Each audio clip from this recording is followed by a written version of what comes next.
अगर आप 250 में बेचते हो तो 150 का प्रॉफिट पड़ा, और 150 का प्रॉफिट पड़ा पर यूनिट, और 3 लोग खरीद रहे हैं तो 450 का प्रॉफिट हो गया, ठीक है। अगर आप उसकी बजाय 300 में बेचते हो तो 200 का प्रॉफिट पड़ा, पर 2 ही लोग खरीदेंगे आपसे, सी और डी। तो बेसिकली 400 ओवरऑल प्रॉफिट हो गया, राइट। उधर था 450, और अगर आप 450 में बेचते हो तो सिर्फ एक ही बंदा खरीदेगा, तो उसमें आपको प्रॉफिट कितना हो रहा है, 350 का। तो कुल मिला के अगर आप 250 का प्राइस सेटअप कर रहे हो तो आपका मैक्सिमम प्रॉफिट आपको मिल रहा है, और दैट मैक्सिमम प्रॉफिट इज़ 450। अगर हम गुड्डू का देखें तो गुड्डू का जो 150 का मार्जिनल कॉस्ट है, अगर आप 450 में बेचते हो तो एक ही बंदा ख़रीदेगा, और 450 में से अगर 150 हटा दें तो दैट लीव्स अस विद 300, तो 300 का प्रॉफिट होगा, ठीक है। अगर आप 275 में बेचते हो तो 275 में से 150 गया, कितना बच गया, 125, और 125 को अगर आप बेसिकली 125 पे आप 2 लोगों को बेच पाओगे, राइट। तो 125 इंटू 2 250 का प्रॉफिट बना। अगर आप 220 में बेचते हो तो 220 में से 150 गया, 70 जो है, अगर आप 3 लोगों को बेचते हो तो बेसिकली 210 रुपये का प्रॉफिट पड़ा, और 50 में आप बेच नहीं सकते क्योंकि 150 की तो कॉस्ट ही है, ठीक है। तो बेसिकली इसमें आप 450 पे ही बेचोगे, और जो प्रॉफिट होगा वो आपको 300 का मैक्सिमम मिलेगा, ठीक है।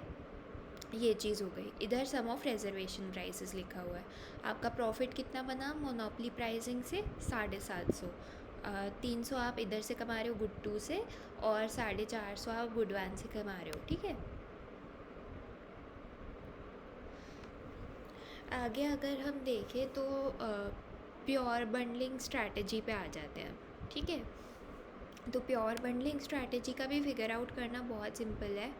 सी, ये सम ऑफ रिजर्वेशन प्राइसेस हैं, राइट।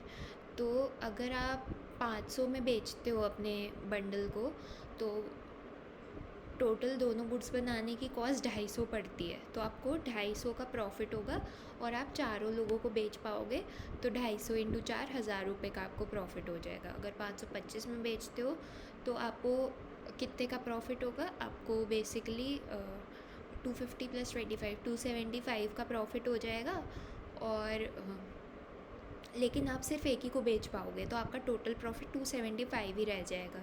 520 पे बेचोगे तो 250 + 20 आपको 270 का प्रॉफिट हो जाएगा, लेकिन 270 में आप सिर्फ 2 ही लोगों को बेच पाओगे, तो 540 का प्रॉफिट हुआ ये।